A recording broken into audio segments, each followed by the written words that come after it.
DPI Tamil News. Tamil Nadu முழுவதும் நேற்று வேட்பாளர்களின் வாக்கு எண்ணிக்கை தொடங்கப்பட்டது. இதைத் தொடர்ந்து தர்மபுரியில் நடைபெற்ற வாக்கு எண்ணிக்கையில் தருமபுரி சட்டமன்ற தொகுதியில் வேட்பாளராக போட்டியிட்ட சௌமியா அன்புமணி வெற்றி பெற்றார். இதைத் தொடர்ந்து அவர் செய்தியாளர்களை சந்தித்தார்.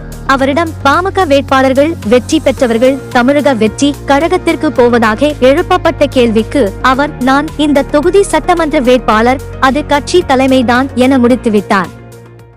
தமிழ்நாடு சட்டமன்ற தேர்தல் 2026 பாட்டாளி மக்கள் கட்சியை சேர்ந்த முனைவர் சௌமியா அன்புமணி ஆகிய என்னை தர்மபுரி சட்டமன்ற தொகுதியின் சட்டமன்ற உறுப்பினராக தேர்ந்தெடுத்த தர்மபுரி மக்கள் அனைவருக்கும் என் மனமார்ந்த நன்றியை நான் இன்று தெரிவித்துக் கொள்கின்றேன்.